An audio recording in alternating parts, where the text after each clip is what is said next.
Bienvenue yakugol teewgol ɗo si fetton feƴƴi chaque fetre men waɗa e ɗum ɗon. Okay. Musidɓe on jarama de ɗo wawi gandinde inde moɗon yettore mo. Ko Moustapha Diallo minete honto e ka meɗen Leluma. honto e Leluma Parawol onon indaden ko Sadio Diallo o dalla ba Jagisa woni kame Jagisa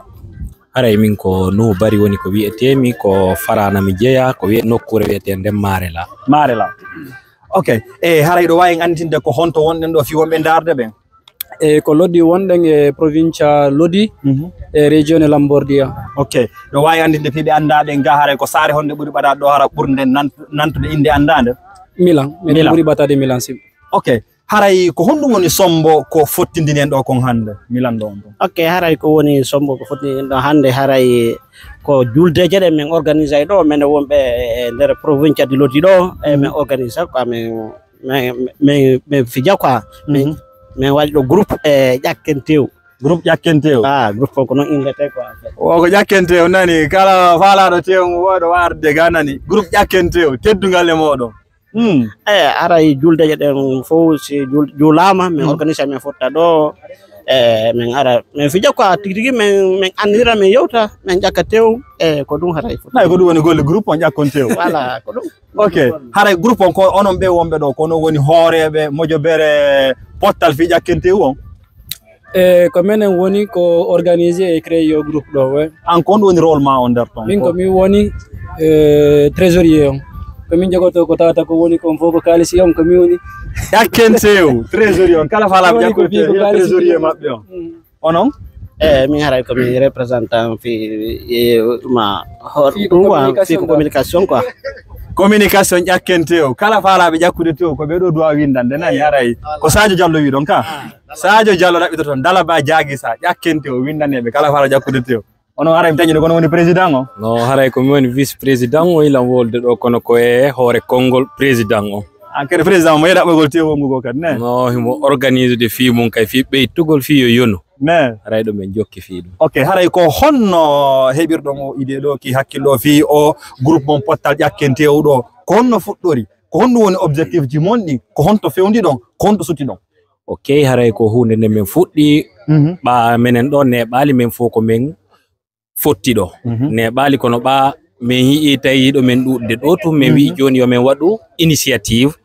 ɓa men tawi ɗo woɓɓe min holli fi waɗugol mum woodi tawtuɓe men e mum min fuɗɗi ko hunde nde min fuɗɗi wona 2022 depuis 2022 ko troisiéme fois on ni yimɓe no ɓeydade tum ɓa haray jama on no yowindirani confiance ɓe aray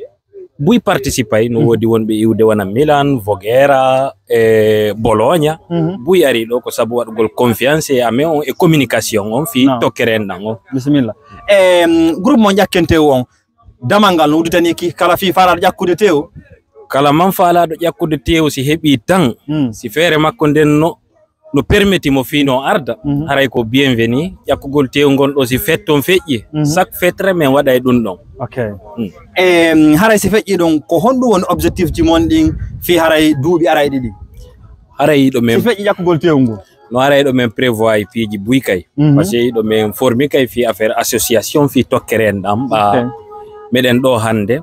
nawna waalo no woodi e mo kala haray ɗe mari ɗo no buy hara situation ji mum no moƴƴi kono en anda aduna on ko kappe ko lira wattita hande ɗa selle anda kon no heɓatama janggo donc haray ko sabu ɗum men waɗi initiative men formi ɗo affaire kon o association men ɗo ko hunde wonde mawde seeɗa seeɗa no men woni non yirde no yawde seeɗa seeɗa oyi ɓa ko hoɗɗo e sara cangol o andi ittir luggodi majjam minen ɗo min hiwde ɓa ko minen woni hooreɓe mi yide yeru yimɓe wonu ɓen arde à chaque fois yimɓe no ɓeytade tun haray ɗumen yetti Allah ɗumen tori Allah si tawi Allah ɓeyditirani men ni min hewtoyay e association ji ɓuruɗin janɗude min présente e maɓɓe kay fino min andire minen wonu ɓen e nder lodi ɗo no yeeya toyno mi onon ko groupe ƴakkentew fof wernayo no ɗo min hooli min heɓay ko jokki men ka ko fi ƴakkugol tew. Bisimilla an ittu wonɗa ka groupe ƴakkentew ko honno wonɗa yirde ko honno mojoɓere nde woni yarde e kadi tamaw ma on aɗaɗa natude e itti ko natuɗa ko honno woniri. Alors ɗo fi précisugol faydi meɗen mari disons que groupe ji ɗiɗi meɗen mari o groupe ƴakkentew ɗo meɗen mari kadi ko inete kon association amen on ke wona wonɓe ɓen forgol ko ƴakkentew ɗo woni oɗo association ko ɗo wonno haaldenane kon fimo parce que meɗen mari association tipo lewru kala lewru men wallina seeɗa 10 euro saken heɓuɗo feere o si tawi woni goɗɗo nawni walla goɗɗo heeɓi difficulté hakkunde menen communauté kun ɗo ara mi wawa mo assistugol parce que ɗo mene baba ala ɗon ko enen ɗo souteniri donc ko enen ɗo wata wallidirde